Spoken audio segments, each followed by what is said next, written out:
Good morning. मैं doctor Madhu Jain, SPC government college Ajmer, associate professor in economics.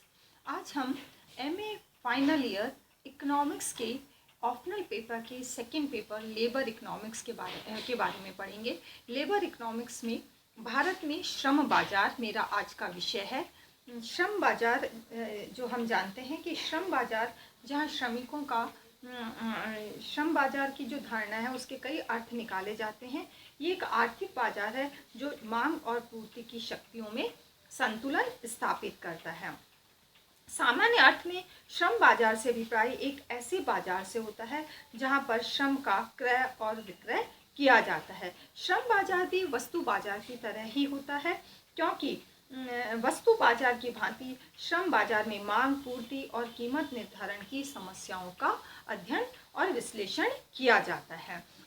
Bharat में श्रम बाजार, भारतीय श्रम बाजार पर किए गए विभिन्न शोधों से ये पता चलता है कि श्रम बाजार में अपूर्णताओं का सृजन द्वैतवाद के कारण हुआ है।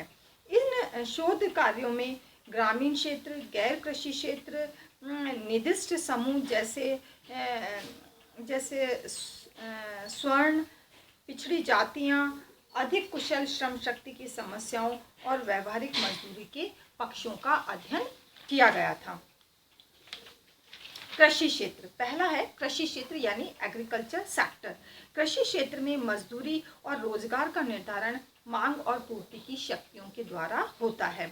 जैसा कि प्रोफेसर पांडे का मत है, कई कम विकसित कृषि प्रधान देशों में बेरोजगारी का स्तर काफ़ी निम्न है, लेकिन कम मजदूर के कारण कुछ राज्यों में गरीबी का काफ़ी अधिक प्रभाव देखने में आता है।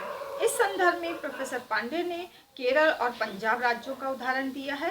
केरल में कृषि श्रमिक संघों के उग्रवादी रवैये के कारण मजदूरी में काफ़ी वृद्धि हुई, जिसके परिणाम स्वरूप भूमिहीन श्रमिकों में बेरोजगारी और गरीबी का बहुत अधिक प्रभाव पड़ा है। इसके विपरीत पंजाब में भूमिहीन श्रमिक मशीनीकरण के प्रभाव के कारण सभी उपलब्ध श्रमिक दिवसों पर लाभप्रद रोजगार प्राप्त करने में असफल रहे हैं। ये एक अन्य अध्ययन में पांडे का सुझाव है कि जिन जिलों में जनसंख्या का भूमि पर दबाव कम है, वहाँ मांग के कारण मजदूरी दर प्रभावित होती है। अतः प्रोफेसर पांडे का ये भी मानना है कि कृषि श्रमिकों का कम मजदूरी की समस्या कृषि क्षेत्र के विकास से जुड़ी हुई है। तो हो ही नहीं सका।